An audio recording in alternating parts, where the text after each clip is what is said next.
కేంద్ర ప్రభుత్వం దేశవ్యాప్తంగా వెనుకబడిన తెగలు జాతులకు సంక్షేమ అభివృద్ధి ఫలాలు అందించేందుకు జానజాతి ఆదివాసీ న్యాయ మహా అభియాన్ పథకాన్ని ప్రారంభించడం అభినందనీయమని మాజీ మంత్రి ఎంపీ రవీంద్ర నాయక్ అన్నారు. ఈ సందర్భంగా ప్రధాని మోదీకి గిరిజనులు ఆదివాసీల తరపున ప్రత్యేక ధన్యవాదాలు చెప్పారు. కేసీఆర్ ప్రభుత్వంలో ఐటీడీఏలు ట్రైకార్ పథకం నిర్వీర్యమైందని మండిపడ్డారు. ఆర్టికల్ 275 ద్వారా వచ్చే నిధులను దుర్వినియోగం చేసి గిరిజనులకు అందాల్సిన ఫలాలను దక్కనివ్వకుండా ద్రోహం చేశారని ఆరోపించారు. తాండా పంచాయతీలకు రెవెన్యూ లేకుండా చేసిన ఘనత బీఆర్ఎస్ ప్రభుత్వానిదేనని తీవ్ర విమర్శలు చేశారు. తెలంగాణలో ఎస్సీ ఎస్టీ కమిషన్ను విభజించి గిరిజన కమిషన్ను వెంటనే ఏర్పాటు చేయాలని ఆయన కోరారు. 8 మంది గిరిజనులను మంత్రివర్గంలో తీసుకోవడం చరిత్రలో ముఖ్యమైనటువంటి ఘట్టం. అదే రకంగా చెప్పుకుంటూ పోతే సబ్కా సాత్ అనే నినాదాన్ని, సబ్కా వికాస్ అనే నినాదాన్ని నిజం చేస్తూ ఈరోజు మరి గిరిజనుల అభివృద్ధి కాకుండా అందులో ఉన్నటువంటి యొక్క ఏదైతే ప్రిమిటివ్ ట్రైబల్స్ ఉన్నారో వాటికి మరి 24,000 కోట్లతో ప్రత్యేకమైనటువంటి ప్రణాళిక మరి రూపొందించి నిన్న 15వ తేదీ నుంచి ప్రారంభించడం.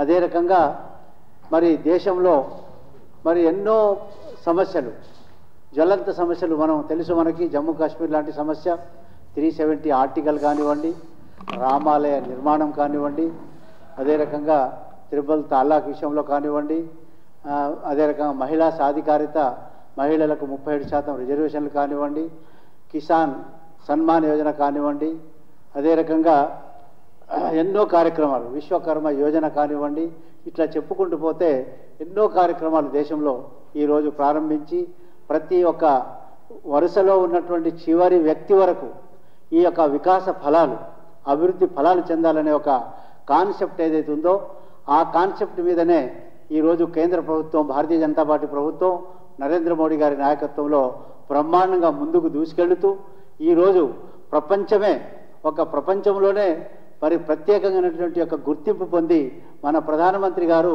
నిజంగా ప్రపంచాన్ని కూడా మరి ఈరోజు దిశానిర్దేశం చేసేటువంటి యొక్క పరిస్థితి ఈరోజు ఉందంటే ప్రపంచ దేశాలే వేణోళ్ళ పొగుడుతున్నటువంటి సందర్భం. ఇటువంటి నాయకత్వం, మోదీ గారి నాయకత్వంలో ఈరోజు మరి తెలంగాణలో ఉన్నటువంటి యొక్క గిరిజనుల భవిష్యత్తు కూడా బాగా ఉంటుంది రేపు రాబోయే కాలంలో. వికసిత్ భారత్ కార్యక్రమంలో భాగంగా కాచిగూడ నింబోలి అడ్డలో ఏర్పాటు చేసిన కార్యక్రమంలో కేంద్ర మంత్రి కిషన్ రెడ్డి పాల్గొన్నారు. తెలంగాణ ప్రజలు కేంద్రంలో మళ్లీ మోదీ పాలన రావాలని కోరుకుంటున్నారని కిషన్ రెడ్డి అన్నారు.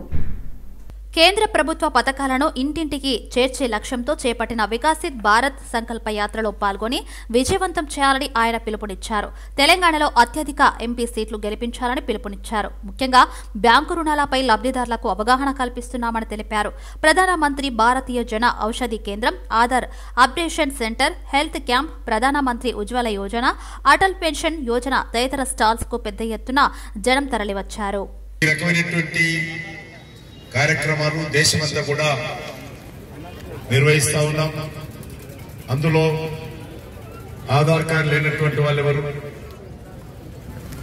అదేవిధంగా ఆయుష్మాన్ భారత్ కార్డు లేనటువంటి వాళ్ళెవరు, లేక మరి హెల్త్ కి సంబంధించినటువంటి సమస్యలు ఎదుర్కొంటున్నారు, గ్యాస్ కనెక్షన్ లేనటువంటి వాళ్ళెవరు, ఈ రకంగా తాత్కాలికంగా అక్కడికక్కడే అందరికీ దరఖాస్తులు ఇచ్చేటువంటి కార్యక్రమం మన ప్రియతమ ప్రధానమంత్రి నరేంద్ర మోడీ గారి ఆదేశాలతో ఈరోజు దేశమంతా కూడా నిర్వహిస్తా ఉన్నాం. మన హైదరాబాద్ నగరంలో కూడా ఈ కార్యక్రమాలు గత 15వ తేదీ నుంచి కూడా జరుగుతూ ఉన్నాయి. ఈ నెల అంటే జనవరి 25వ తేదీ వరకు కూడా ఈ కార్యక్రమాలు ఇదే విధంగా అన్ని బస్తీల్లో ఈ యొక్క నరేంద్ర మోడీ గారి గ్యారంటీ వ్యాన్ తో కలిసి తిరుగుతా ఉన్నాం. ఈరోజు మనకందరూ తెలుసు, నరేంద్ర మోడీ గారి నాయకత్వంలో అనేక రకాలుగా దేశం ముందుకు తీసుకెళ్లేటువంటి ప్రయత్నం చేస్తా ఉన్నాం. దేశంలో అవినీతి తగ్గించాలి, ఏదైనా సంక్షేమ కార్యక్రమాలకు సంబంధించిన నిధులు పేదవాళ్లకు అందితే మధ్యదళారీ వ్యవస్థ ఉండకూడదనే ఉద్దేశంతో డిజిటల్ ట్రాన్సాక్షన్, బ్యాంకుల ద్వారా, క్రెడిట్ కార్డు ద్వారా, ఆన్లైన్ ట్రాన్సాక్షన్ ద్వారా ఈరోజు పేదవాళ్లకు మరి అందాల్సినటువంటి 100% ప్రభుత్వ సహకారము వారికి అందించేటువంటి కార్యక్రమం కొనసాగిస్తుంది. ప్రతి ఒక్కరు కూడా ఈ పథకాలు చెందాలనే ఉద్దేశంతో ఈ వికసిత్ భారత్ సంకల్ప యాత్ర చేయడం జరుగుతా ఉంది. దీంట్లో భాగంగా SBI బ్యాంక్ ఆఫీసర్స్ మరి అలాగే వివిధ డిపార్ట్మెంట్లు వాళ్ళందరూ కూడా ఇక్కడ క్యాంపు ద్వారా ఇక్కడ ఏర్పాటు చేసి ప్రజలకు సేవలు అందిస్తా ఉన్నారు. దాంట్లో కొన్ని మనం కొన్ని చెప్పుకుంటే మరి ఈ విధంగా ఉజ్వల యోజన అనేది ఏదైతే ఒక గ్యాస్ స్కీమ్ ఉందో మరి మొత్తం దేశమంతటా కూడా ఇప్పటి వరకు దాదాపు 1 కోటి మహిళలకు పైగా ఈ గ్యాస్ కనెక్షన్ ఇవ్వడం జరిగింది కేంద్ర ప్రభుత్వం ద్వారా. అలాగే ముద్రా స్కీమ్స్, ముద్రా లోన్లు గురించి మనం చెప్పుకుంటే దాంట్లో 3 రకాల లోన్లు ఉన్నాయి. శిశు, కిషోర్, తరుణ్. ఒకటి 50,000 రూపాయలు సంబంధించింది, తర్వాత కిషోర్ 50,000 నుంచి 2 లక్షలకు సంబంధించింది, మన తరుణ్ అనేది 50,000 నుంచి 5 లక్షల పైకి సంబంధించింది. అలాగే ఆయుష్మాన్ భారత్ అని చెప్పేసి దాదాపు 18 ఏళ్ల నుంచి 59 ఏళ్ల వరకు కూడా భారతదేశంలో ప్రతి ఒక్కరికి దానికి అర్హులైన వారికి ఒక మెడికల్ స్కీమ్స్ 5 లక్షల వరకు వారికి రుణమాఫీ ఒక ఆయుష్మాన్ భారత్ లో చేయడం జరుగుతుంది. అలా చూసుకుంటే ఎన్నో దాదాపు 300 పైన స్కీమ్లు వాళ్ళ బడుగు బలైన వర్గాలకు పేదలకు కేంద్ర ప్రభుత్వము 2014 తర్వాత చేయడం జరిగింది. అవన్నీ కూడా కింది స్థాయి వరకు అందరికీ చేరే విధంగా ఈ యొక్క వికసిత్ భారత్ సంకల్ప యాత్ర ద్వారా ఒక ప్రయత్నం జరుగుతూ ఉంది. దాంట్లో మేము కూడా అందరం పాల్గొని ఇక్కడ వాలంటీర్గా పనిచేస్తూ ఉన్నాము. తెలంగాణ బీజేపీ ఎమ్మెల్యే రాజా సింగ్ కు బెదిరింపు ఫోన్ కాల్స్ వచ్చాయి. శ్రీరామ శోభయాత్ర నిర్వహిస్తే చంపేస్తామని ఫోన్ చేసి బెదిరించారు. ఈ ఫోన్ కాల్స్ పట్ల రాజా సింగ్ ధీటుగా స్పందించారు. ఫోన్లో బెదిరించడం కాదు, దమ్ముంటే నేరుగా వచ్చి తనను ఎదుర్కోవాలని సవాల్ విసిరారు. ఈ మేరకు రాజా సింగ్ వీడియో విడుదల చేశారు. ఈ నెల 22న అయోధ్యలో రామమందిరం ప్రాణ ప్రతిష్ఠ కార్యక్రమం జరగనున్న నేపథ్యంలో బెదిరింపులు రావడం ప్రాధాన్యత సంతరించుకుంది. రాజా సింగ్ కు గతంలోనూ బెదిరింపు కాల్స్ వచ్చాయి. బెదిరింపులపై అప్పటి డీజీపీ అంజనీ కుమార్ కి ఆయన లేఖ కూడా రాశారు. అంతేకాదు తనకు పాకిస్తాన్ నుంచి కూడా బెదిరింపు కాల్స్ వస్తున్నాయని రాజా సింగ్ వెల్లడించారు. గుర్తు తెలియని ఫోన్ నంబర్ల నుంచి ఫోన్ కాల్స్ వచ్చినట్టు తెలుస్తుంది. దీనిపై లకిడి కపూల్లోని తెలంగాణ డీజీపీకి గోషామహల్ ఎమ్మెల్యే రాజా సింగ్ ఫిర్యాదు చేశారు. మజ్లిస్ పార్టీ జమిలీ ఎన్నికలను వ్యతిరేకిస్తుంది. ఈ మేరకు ఆ పార్టీ అధ్యక్షుడు హైదరాబాద్ లోక్సభ సభ్యుడు అసదుద్దీన్ ఓవైసీ జమిలీ ఎన్నికలపై వేసిన ఉన్నత స్థాయి కమిటీకి లేఖ రాశారు. జమిలీ ప్రతిపాదనలు తాము వ్యతిరేకిస్తున్నట్లు అందులో పేర్కొన్నారు. ఇవి భారత ప్రజాస్వామ్యానికి, సమైక్య స్ఫూర్తికి విపత్తు కలిగిస్తాయని అసదుద్దీన్ ఆ లేఖలో పేర్కొన్నారు. దేశంలో తరచుగా ఎన్నికలను నివారించడం, లోక్సభ, అసెంబ్లీ ఎన్నికల సమయాన్ని తగ్గించడమే జమిలీ ఉద్దేశం. మన దేశంలో జమిలీ ఎన్నికల సాధ్యాసాధ్యాలపై మాజీ రాష్ట్రపతి రామ్నాథ్ కోవింద్ నేతృత్వంలోని కమిటీ అధ్యయనం చేస్తుంది. ఈ కమిటీకి అసదుద్దీన్ తమ పార్టీ అభిప్రాయాన్ని పంపించారు. బడ్జెట్ కసరత్తు ఊపందుకోనుంది. పద్దు ప్రతిపాదనలపై అన్ని శాఖలతో ఆర్థిక శాఖ ప్రత్యేకంగా సమావేశాలు నిర్వహించనుంది.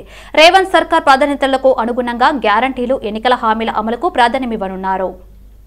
ఉద్యోగ నియామకాలపై ప్రత్యేకంగా దృష్టి సారించనున్నారు. లోక్సభ ఎన్నికల ముందు కేంద్ర ప్రభుత్వం ఓటాన్ అకౌంట్ బడ్జెట్ ప్రవేశపెడుతున్న తరుణంలో రాష్ట్ర ప్రభుత్వం ఓటాన్ అకౌంట్కు వెళ్తుందా లేదా, పూర్తి బడ్జెట్ ప్రవేశపెడతారా అన్న విషయమై స్పష్టత రావాల్సి ఉంది. సిపిఎం రాష్ట్ర కార్యదర్శి తమ్మినేని వీరభద్రంకు గుండెపోటు వచ్చింది. దీంతో కుటుంబ సభ్యులు ఆయనను హుటాహుటిన హైదరాబాద్కు తరలించారు. ఖమ్మంలోని నివాసంలో ఉన్నప్పుడు ఆయనకు గుండెపోటు వచ్చినట్లు తెలిసింది. అక్కడే ఓ ప్రైవేటు ఆసుపత్రిలో ఆయనకు ప్రాథమిక చికిత్స అందించారు. మెరుగైన చికిత్స కోసం హైదరాబాద్కు తరలించారు. ఆయన ఆరోగ్యానికి సంబంధించి పూర్తి వివరాలు తెలియాల్సి ఉంది. ప్రసిద్ధ పుణ్యక్షేత్రమైన వేములవాడలోని బద్ది పోచమ్మ ఆలయానికి భక్తులు పోటెత్తారు. సంక్రాంతి పండుగ వరుస సెలవులు రావడంతో వివిధ ప్రాంతాల నుంచి తరలివచ్చిన భక్తులతో ఆలయ ప్రాంగణం కిక్కిరిసిపోయింది. నాలాతో అమ్మవారి ఆలయానికి వచ్చిన భక్తులు నైవేద్యం సమర్పించి మొక్కులు చెల్లించుకున్నారు. భక్తులకు ఇబ్బందులు కలగకుండా ఆలయ అధికారులు అన్ని ఏర్పాట్లు చేశారు.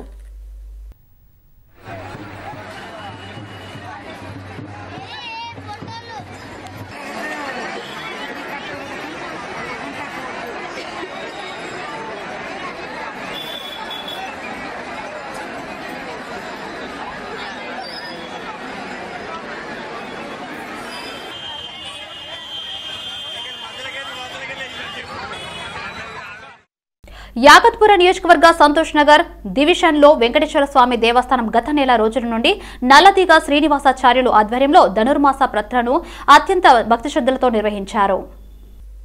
కాగా ముగింపు గోదా రంగనాథుల కళ్యాణ మహోత్సవాన్ని వైభవంగా నిర్వహించారు. గోదా కళ్యాణంలో సంతోష్ నగర్ శ్రీ వెంకటేశ్వర స్వామి దేవస్థానం చైర్మన్ యుకేందర్ రెడ్డి దంపతులు పాల్గొన్నారు. ఈ కార్యక్రమంలో దేవస్థానం ఈవో, అర్చకులు, భక్తులు అధిక సంఖ్యలో పాల్గొన్నారు.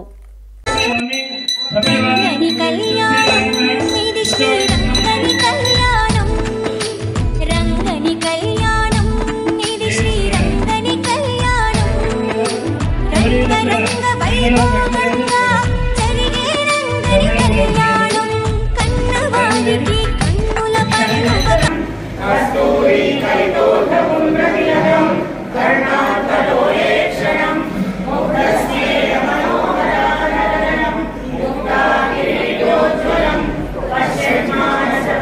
మాజీ మంత్రి జైపాల్ రెడ్డి 82వ జయంతి కార్యక్రమాన్ని నెక్లెస్ రోడ్లోని స్ఫూర్తి స్థల్ ఘనంగా నిర్వహించారు.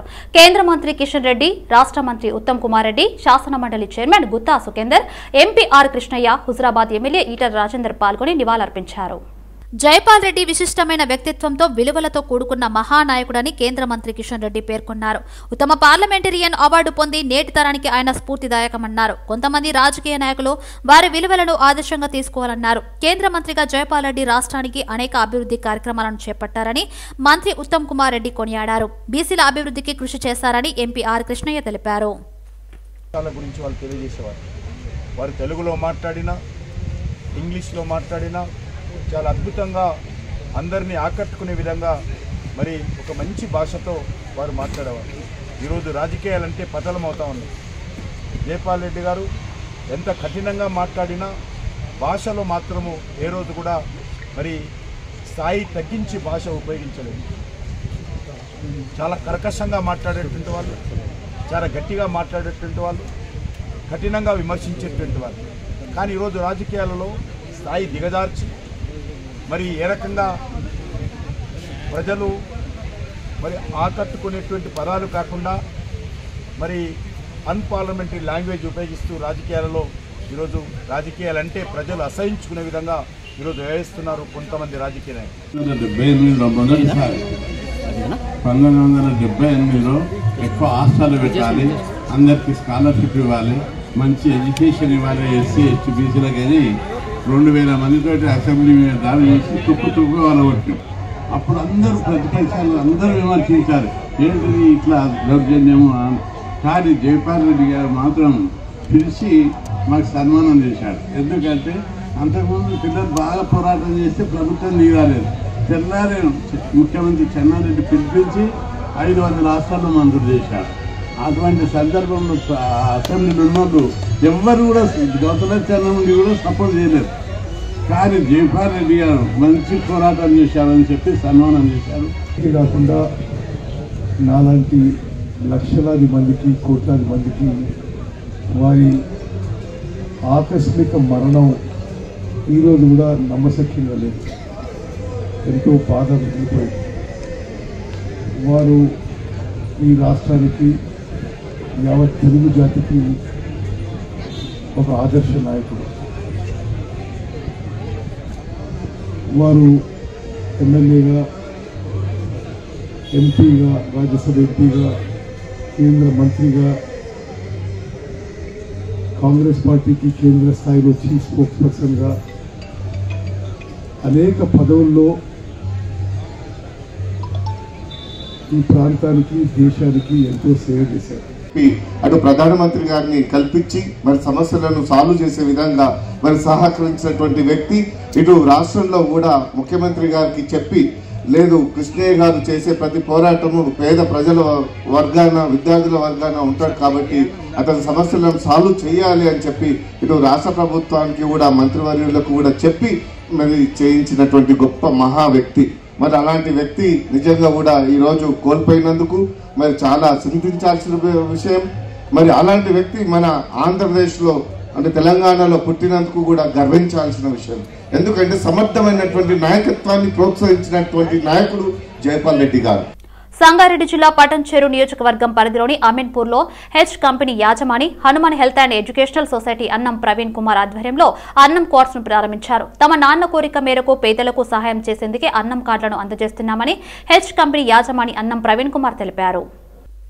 అమీన్పూర్లో ఉన్న పేదలకు సుమారు 300 అన్నం కార్డులను పంపిణీ చేశారు. గత 5 సంవత్సరాల క్రితం తన తండ్రి చనిపోయాడని, ఆ సమయంలో తాను విదేశాల్లో ఉండటంతో ఆయన కోరికలను తీర్చలేకపోయానని చెప్పారు. తమ నాన్న కోరిక మేరకు పేదలకు సహాయం చేయాలనే ఉద్దేశంతో సంస్థను స్థాపించి తన సంపాదనలో 10% పేదలకు సహాయం చేసేందుకు కేటాయిస్తున్నానని తెలిపారు. గ్రీన్, ఎల్లో, బ్లూ కార్డులను ప్రవేశపెట్టి వాటి ద్వారా ఏ ఆసరా లేని వారికి సహాయం చేయడంతో పాటు విద్యాపరంగా కూడా ఆదుకుంటున్నామని చెప్పారు. అలాగే ప్రతి నెల నిత్యావసర సరుకులను కూడా పంపిణీ చేస్తున్నామన్నారు. హెచ్ కంపెనీకి ఫౌండర్ అండ్ చైర్మన్ నేనే.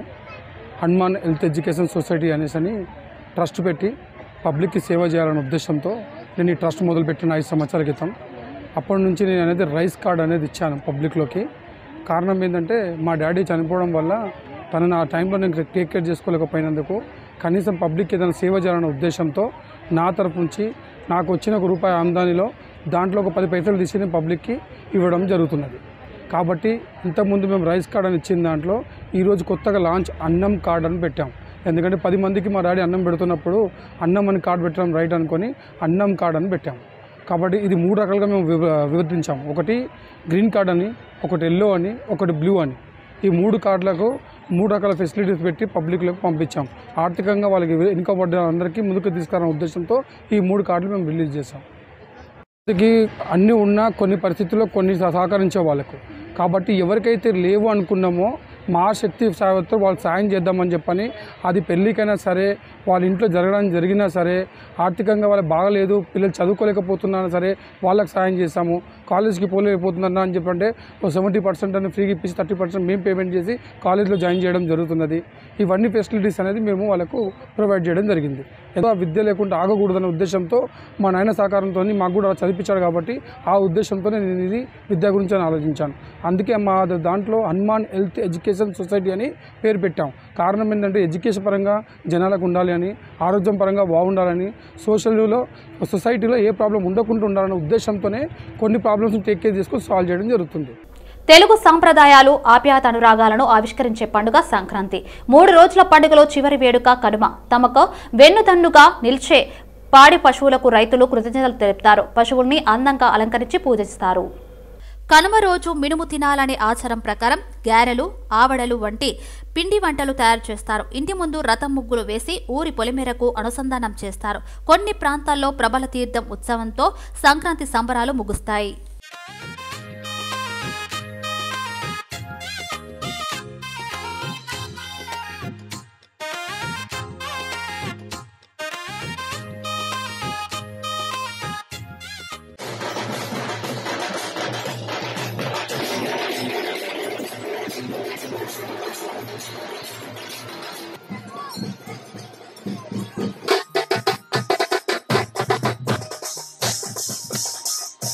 సంక్రాంతి అంటేనే తెలుగు రాష్ట్రాల్లో పెద్ద పండుగ. ఎక్కడెక్కడో స్థిరపడిన వారు కూడా తమ సొంతులకు వెళ్తూ ఉంటారు. సహజంగానే విద్యా సంస్థలకు సెలవులు ఉండటంతో కుటుంబాలే పట్టణం నుంచి పల్లెకు తరలుతాయి. ప్రజలు తమ సొంతులకు వెళ్లేందుకు టీఎస్ఆర్టీసీ బస్సులను వినియోగించుకున్నారు. 13వ తేదీన 52.78 లక్షల మంది ఆర్టీసీ బస్సులో ప్రయాణించారు. దీంతో ఆర్టీసీకి ఆ ఒక్కరోజే రికార్డు స్థాయిలో 12 కోట్ల ఆదాయం వచ్చినట్టు అధికారులు వెల్లడించారు. మరోవైపు మహిళలకు జారీ చేసే 0 టికెట్ల 9 కోట్లు దాటినట్టు వారు తెలిపారు. ఈ నెల 11న 28 లక్షల మంది, 12న 28 లక్షల మంది, 13న 31 లక్షల మంది ఉచిత ప్రయాణాన్ని వినియోగించుకున్నట్లు పేర్కొన్నారు. పండుగ సమయంలో మహిళా ప్రయాణికుల సంఖ్య భారీగా పెరిగే అవకాశం ఉంటుందని టీఎస్ఆర్టీసీ ముందే ఊహించింది. అందుకు తగ్గ విధంగా ప్రణాళికలు సైతం సిద్ధం చేసింది. ముందుగా 4484 ప్రత్యేక బస్సులను ఏర్పాటు చేయాలని భావించింది. కానీ ప్రయాణికుల రద్దీ ఎక్కువగా ఉండటంతో ఈ నెల 11, 12, 13 తేదీల్లోనే 4400 ప్రత్యేక బస్సులను నడిపినట్టు అధికారులు తెలిపారు. ఇప్పటి వరకు మొత్తంగా 6261 ప్రత్యేక బస్సులను నడిపినట్టు వివరించారు. ఎలాంటి అవాంఛనీయ ఘటనలు చోటు చేసుకోకుండా ప్రయాణికుల్ని వారి గమ్యస్థానాలకు చేర్చినట్టు అధికారులు స్పష్టం చేశారు. పండుగంటేనే 10 మంది కలిసి చేసుకునే వేడుక. కొత్త పంట ఇంటికి వచ్చిన సమయంలో కుటుంబ సమేతంగా జరుపుకునే తెలుగువారి అతిపెద్ద సరదాల పండుగ సంక్రాంతి. పండుగ వేళ పూల తోరణాలు, నింగిలోని చుక్కలు నేలపై పరుచుకున్నట్లు రంగవల్లులతో తెలుగు లోగిళ్లు కనువిందు చేస్తుంటాయి. నగరంలో స్థిరపడి తమ సొంతింటికి వెళ్లలేని వారి కోసం హైటెక్ సిటీలోని శిల్పారామం ఆ లోటును తీరుస్తుంది. సొంతూరు, సొంతింటికి వచ్చామని అనుభూతి పొందుతూ కుటుంబ సమేతంగా ఉల్లాసంగా, ఉత్సాహంగా గడుపుతూ మధుర జ్ఞాపకాలను పదిలం చేసుకుంటున్నారు.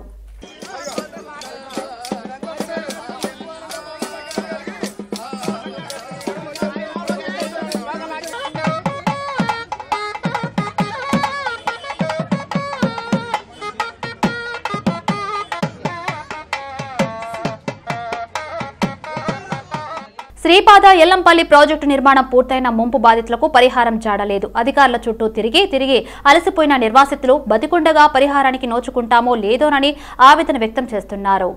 10 ఏళ్లుగా ఊరిడిచి వెళ్లలేక అక్కడే ఉండలేక నానా అవస్థలు పడుతూ ఓ పాఠశాలలో తలదాచుకుంటున్నారు. ఇప్పుడు అది కూడా శిథిలావస్థకు చేరడంతో 135 కుటుంబాల పరిస్థితి దయనీయంగా మారింది. కొత్తగా వచ్చిన ప్రభుత్వమైనా ఆదుకుంటుందేమోనని ఆశతో ముందుకు సాగుతున్నారు. చిట్టీల పేరుతో ప్రజలను మోసం చేసిన గ్రేటర్ వరంగల్ మున్సిపల్ కార్పొరేషన్లోని 26వ division BRS corporator బాలిన సురేష్ను Intezar Ganj పోలీసులు అరెస్ట్ చేశారు. అతని వద్ద నుంచి 1,15,00,000 స్వాధీనం చేసుకున్నారు. ఇంతేజర్ గంజ్ సీఐ పవన్ కుమార్ తెలిపిన వివరాల ప్రకారం కమిట్మెంట్ చిట్టీల పేరుతో వరంగల్ హన్మకొండకు చెందిన 100 మంది సభ్యుల నుంచి బీఆర్ఎస్ కార్పొరేటర్ సురేష్ 6 కోట్లు వసూలు చేశాడు. సభ్యులకు చిట్టి డబ్బులు ఇవ్వకుండా మోసం చేశాడని ఈ నెల 10న అతనిపై గాలిపల్లి శ్రవణ్ కుమార్, తైలం గౌతమ్ సాగర్ అనే వ్యక్తులు ఇచ్చిన ఫిర్యాదు ఆధారంగా పోలీసులు కేసు నమోదు చేశారు. ఉన్నతాధికారుల ఆదేశాల మేరకు కేసు దర్యాప్తు చేశారు. కాగా ఎక్కువ వడ్డీలకు ఆశపడి చిట్టీల పేరుతో పెట్టుబడి పెట్టి మోసపోద్దని డిపాజిటర్లకు పోలీసులు సూచించారు. సురేష్ బాధితులు ఇంకా ఎవరైనా ఉంటే ఇంతేజర్ గంజ్ పోలీస్ స్టేషన్లో ఫిర్యాదు చేయాలన్నారు.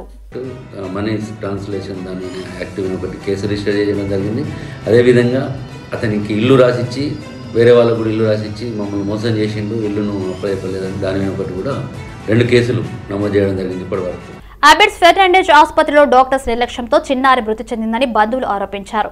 డాక్టర్ల నిర్లక్ష్యాన్ని నిరసిస్తూ ఆసుపత్రి ముందు ఆందోళనకు దిగారు బంధువులు. మహబూబ్ నగర్ టౌన్ కు చెందిన అనుష 4 రోజుల క్రితం అబిడ్స్ ఫెర్నాండెజ్ ఆసుపత్రిలో ప్రసవం కోసం అడ్మిట్ అయింది.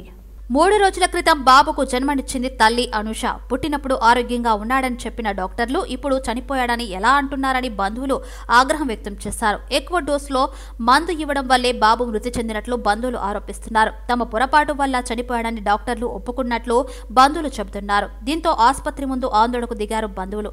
తమకు న్యాయం చేయాలని వారు డిమాండ్ చేస్తున్నారు. డెలివరీ అయ్యి సోమవారం నైట్ డెలివరీ అయింది. అయినాక పాప డెలివరీ అయితే చనిపోతుందని తెలిసి కూడా డబ్బులు మొత్తం కట్టండి కట్టించుకొని బాబును శవాన్ని చేదిగించింది. అయితే బాబు ఏమైందంటే పండుకున్నాడని అంటున్నారు. ఈ వైద్యులు ఇంత నిర్లక్ష్యం ఎందుకు? అయితే సరే ఆ మాట ముందే చెప్పి మీ బాబుకి ఇట్లా అయింది, మరి డబ్బులు కట్టలేరు అనే మాట చెప్పినా మాకు డబ్బులు కట్టకపోయినా బాధ లేదు, పైసలు పోయినా అని బాధ లేదు. ఈ రోజు మనకు జరుగుతుంది, రేపు ఇంకోరు కూడా జరగద్దు. ఈ ప్రభుత్వంలో కూడా ఈ తెలంగాణ నడిబొడ్డున ఈ అన్యాయం జరిగిందంటే ఎంతవరకు నిజం? మారుమూల గ్రామం పాలమూరు జిల్లా గౌండ్ల బిడ్డ అనూష అని ఈ రోజు మనం హైదరాబాద్ లో దిక్కులేని పరిస్థితిలో హాస్పిటల్లో కొడుకును పోగొట్టుకొని బాబు పోయిండు, పైసలు పోయినాయి. దీనికి బాధ్యులు ఎవరు అని మేము తగినంత వరకు కొట్లాడినాం, చేసినాం. అన్యాయం ఆ దేవుడు ఏమైనా చేస్తే కానీ మాకు జరిగినట్లు ఈ అన్యాయం ఇంకెవరికి జరగదు అని ఈ తెలంగాణ ప్రభుత్వాన్ని కోరేది ఒకటే. అయ్యా రేవంత్ రెడ్డి గారు ప్రైవేట్ హాస్పిటల్లో మాత్రం ఈ బీద ప్రజలకు ఇటువంటి జరగదని చూడాలని చేతులకి నమస్కరిస్తున్నా. డబ్బు ఉన్నోడు లేను కనిపెట్టి చూడాలి. ఇవాళ ఉంటారు, రేపు లేని పైసలు ఉన్నోళ్ళు లేనోళ్ళు ఉంటారు. కానీ గవర్నమెంట్ హాస్పిటల్ మంచి చూస్తే ఈ రోజు ఈ స్థితి ఉన్నది మాకు. మీ ఈ హాస్పిటల్ కరెక్ట్ లేకనే ఈ ప్రైవేట్ హాస్పిటల్ ఇట్లా అయిపోయినాయి. అప్పులు ఆస్తులు అమ్ముకొని వచ్చి పైసలు పోయే పిల్లలు పోయి ఆఖరికి వస్తే సిప్ప చేతికి వచ్చి హైదరాబాద్ లో అడగదిన స్టేజ్ లో ఉన్నారు.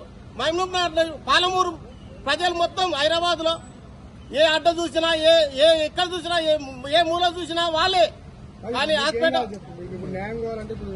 మా పాపకు న్యాయం జరిగేది ఏంటంటే బాబు పైసలు పోయినాయి, సరే బాబు పోయిండు, మా పైసలు ముందే మీకు ఇట్లా జరుగుతుంది, డబ్బులు కట్టండి కడుతుంటావా కట్టకుంటావా, పైసలు తీసుకొని మీ బాధ్యత మీరు దొబ్బుకొని బాబు పండుకున్నాడు పోనని చెప్పి మళ్ళీ వచ్చినప్పుడు మా బాబు పాలు ఇస్తాడని వస్తే బాబు చనిపోయినని చెప్తున్నారు. ఇది ఏడికి నిజం కరెక్టేనా? అయోధ్యలో రామమందిర ప్రారంభోత్సవం మోడీ ఫంక్షన్ అని కాంగ్రెస్ అగ్రనేత రాహుల్ గాంధీ అభివర్ణించారు. భారత్ జోడో న్యాయయాత్రలో భాగంగా నాగాలాండ్ రాజధాని కోహిమాలో రాహుల్ మీడియాతో మాట్లాడారు. జనవరి 22వ తేదీని ఆర్ఎస్ఎస్, బీజేపీలు పూర్తిగా రాజకీయ కార్యక్రమంగా మరి ముఖ్యంగా మోడీ ఫంక్షన్లా మార్చాయి. అందుకే ఆ ప్రోగ్రాంకి వెళ్లడం లేదు అని చెప్పారు. కాంగ్రెస్ అన్ని ఆచారాలు, మతాలను గౌరవిస్తుందని తెలిపారు. హిందూ మత విశ్వాసాలను పాటించే కొంతమంది పెద్ద అధికారులు కూడా రామ్ లల్లా ప్రతిష్టాపన ప్రోగ్రాంను పొలిటికల్ కార్యక్రమంలో భావిస్తున్నారు. వారి అభిప్రాయాన్ని బహిరంగంగా వ్యక్తపరిచారు. కాబట్టి మోడీ, ఆర్ఎస్ఎస్ చుట్టూ తిరిగే వేడుకకు మేము వెళ్లడం కష్టం అని స్పష్టం చేశారు.